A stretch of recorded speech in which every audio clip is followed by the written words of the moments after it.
Ini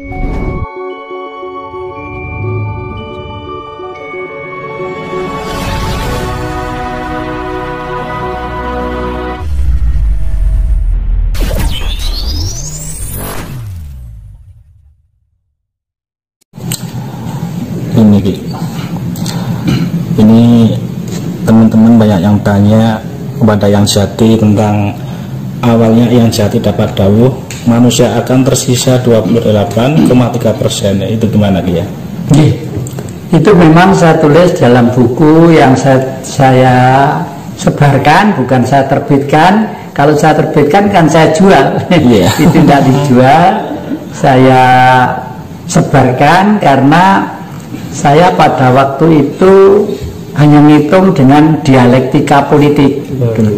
Bagaimanapun perjalanan politik itu berjalan secara dialektika, yaitu tese, antitese, sintese.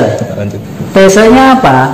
Tesenya adalah manusia dan kehidupannya secara umum, baik itu Amerika, baik itu Cina, baik itu Negro, baik itu Lombok Eropa dan sebagainya, semua manusia itu sifatnya sama, ya kan? Yang kedua, kenapa tokoh-tokoh pembaru, tokoh-tokoh spiritual kelas dunia selalu mengakhiri dengan angka 12, ya? Jam 12, ya kan? Kalau 23, 24 itu kan sudah rekayasa baru.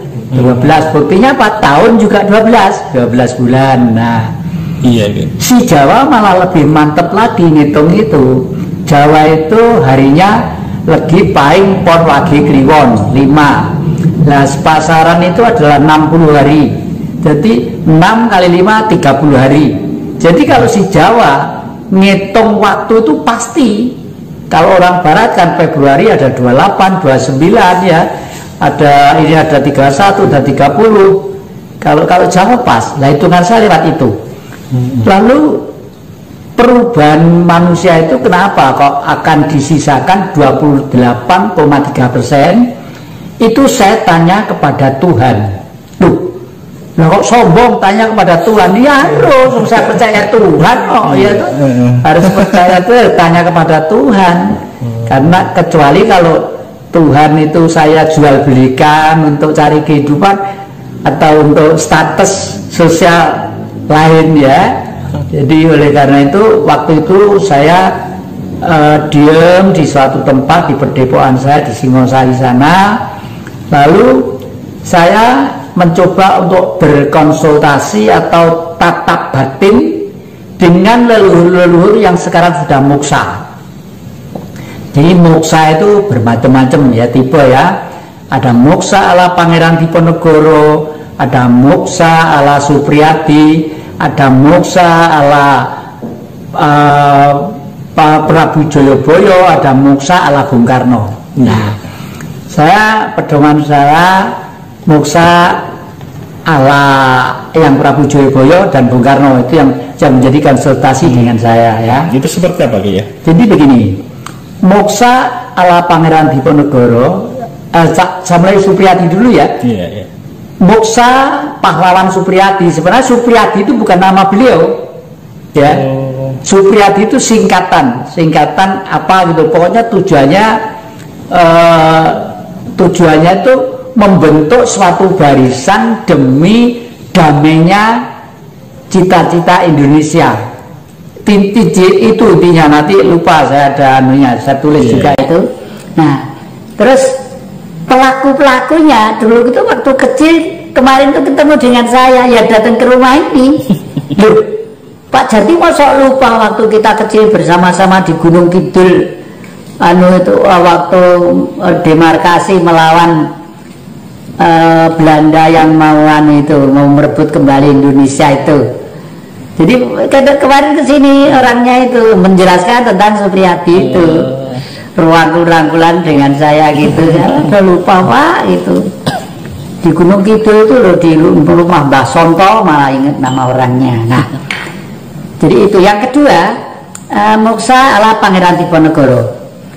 Moksa ala beliau itu sebenarnya banyak orang Jawa ini, di antara lain beliau, bahwa suatu saat toh akan mengalami zaman akhir kehidupan ini, artinya akan pindah ke lain zaman. Istilah umum disebut dalam tanda petik mati, ya kan? Nah, pada waktu perang Diponegoro, karena beliau sadar bahwa peperangan ini belum selesai, ya, belum selesai, lalu beliau bergeser ke timur. Beliau mendirikan pesantren atau pondok untuk mengajarkan ajaran-ajaran budaya Jawa, ajaran-ajaran kearifan, ya, Jawa gitu, di lereng Gunung Kawi gitu loh, ya. Di Gunung Kawi. Suatu saat dikumpulkanlah cantrik-cantriknya atau santri-santrinya itu. Udah, semua yang hidup di bumi itu pasti mengalami kepunahan, ya binatang, ya tumbuh-tumbuhan, ya uget-uget, ya rumput-rumput, cacing, semua pasti ada masa umurnya. Demikian juga manusia, jangankan manusia, dewa pun itu akan mengalami masa akhirnya.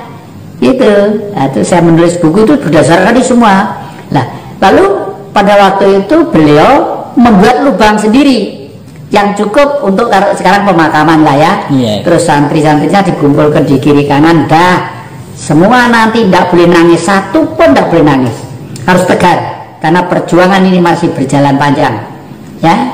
Lalu beliau masuk ke kubur, masuk gitu, tidur, udah langsung pas, langsung hilang dia, langsung nggak hilang, ya jasadnya masih ada, langsung dikubur. Karena lalu pesan dari beliau tadi itu, akhirnya cantrik-cantrik atau santrinya itu mulai menyebar.